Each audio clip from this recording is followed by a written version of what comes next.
On a quiet Sunday afternoon in 1977, two Boeing 747s, the largest passenger aircraft on Earth at the time, found themselves on the same fog-covered runway on the island of Tenerife. Within seconds, aviation history would change forever.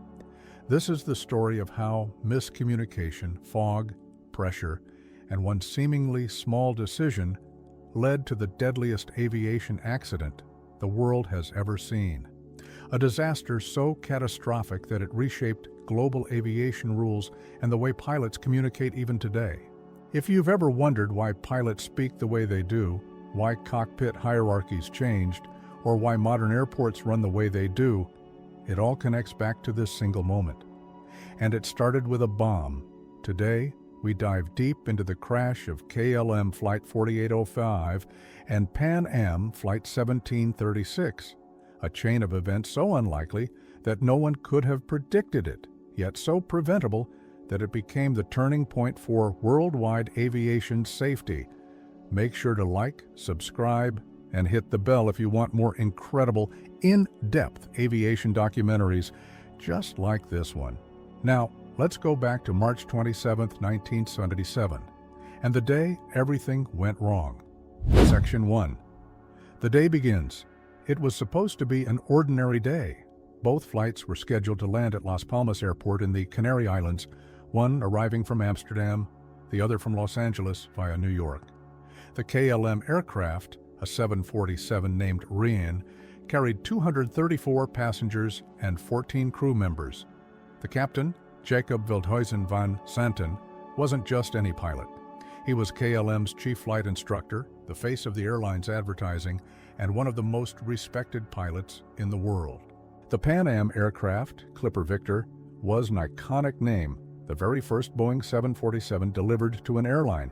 It carried 380 people, including tourists, families, and vacationers. Both were heading to the same destination, but a terrorist bombing at Las Palmas forced the airport to close temporarily.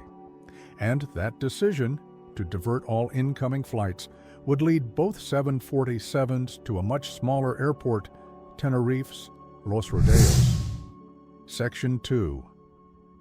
A crowded island, a crowded airport. Los Rodeos Airport wasn't designed for this many wide-body jets. Only one runway, a small terminal, a narrow taxiway, and no ground radar. As flight after flight diverted to Tenerife, the ground became congested. Aircraft were squeezed onto taxiways never meant to handle them. KLM parked on the only available section of the main taxiway, blocking it. Pan Am landed shortly afterward, but couldn't taxi past the KLM aircraft. They had to wait. This was the moment the timeline began to shift. Minutes lost here, delays added there, each one nudging the story toward disaster. Meanwhile, fog began rolling in. Slowly at first, then thick, then almost blinding. Controllers in the tower could barely see a few meters out the window. Pilots couldn't see each other. The runway became a gray void. Still, no one imagined what was coming. Section 3. The pressure builds. With passengers stuck on board, delays piling up, and duty time limits approaching, the KLM crew faced increasing pressure. Captain Van Zanten made an unusual decision. He chose to refuel at Tenerife, adding significant time to their ground delay. Why? Two reasons. He wanted a faster turnaround at Las Palmas once it reopened. He needed to ensure the crew did not exceed legal flight duty hours. But those additional minutes of refueling forced Pan Am to wait even longer, directly behind them on the taxiway. Fog thickened. Visibility dropped. What was once a simple diversion was now a boiling pot of delays, miscommunication, and stress. At 17:05, Las Palmas reopened. Pan Am wanted to leave immediately, but KLM wasn't ready.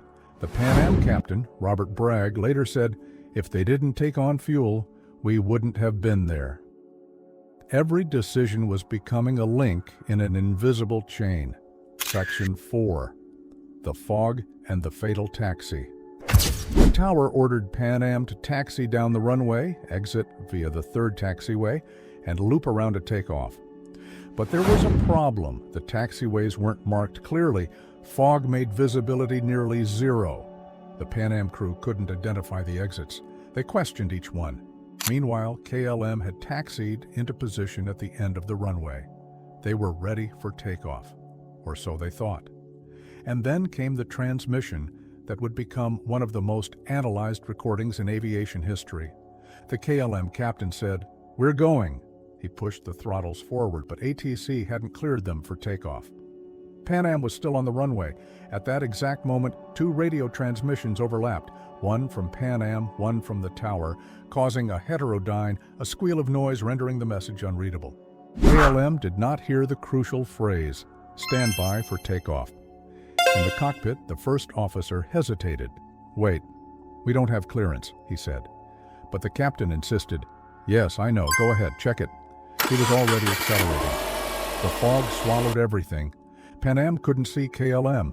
KLM couldn't see Pan Am. The tower couldn't see either. Two 747s, barreling toward each other. Section 5. The impact. Pan Am's crew suddenly saw lights emerging through the fog. "There he is," Bragg shouted. Captain Grubbs slammed the throttles forward, trying desperately to turn left and off the runway. At the same moment, the KLM captain pulled back on the yoke, trying to lift off early. The nose lifted, the engines roared, but the 747 was still too heavy, too slow. Its main landing gear struck the top of the Pan Am cabin. The KLM aircraft ripped through the fuselage like a blade. The Pan Am jet burst into flames. KLM flew another few hundred meters, then slammed into the ground and exploded. 583 people lost their lives. To this day, it remains the deadliest accident in aviation history. Section 6. Aftermath. Only 61 people aboard Pan Am survived, many of them escaping through holes torn in the fuselage. There were no survivors on KLM. The aviation world was shaken to its core. Investigators from Spain, the Netherlands, and the United States pieced together the events and discovered a devastating truth. The crash wasn't caused by one big mistake. It was caused by dozens of small ones, none fatal on their own, all catastrophic together. Key factors included miscommunication between pilots and air traffic control, the use of non-standard phrasing, pressure on the KLM crew due to duty time, fog that eliminated visual contact, overlapping radio transmissions, an airport not equipped to handle so many large aircraft. One factor stood out most of all. The captain's authority was nearly absolute, and the first officer's challenge was too weak. This realization led to the most important change of all. Section 7. The changes that save lives today. The Tenerife disaster transformed aviation. Here's how. 1. Standardized phraseology. Phrases like "we are at takeoff" were eliminated. Now pilots must explicitly hear and read back. Cleared for takeoff. If those words are not spoken, the aircraft cannot move. 2. Cockpit Resource Management, CRM. The most groundbreaking change. CRM encourages open communication, challenging unsafe decisions, equal input from all crew members. It completely dismantled the old hierarchy where the captain could not be questioned. Today, aviation psychologists say CRM has saved tens of thousands of lives. 3. Improved airport ground systems. Most major airports now use ground radar and advanced surface movement systems. Pilots and controllers can see aircraft positions even in heavy fog. 4. Taxi procedures. Reform runways are no longer used as taxi routes unless absolutely necessary.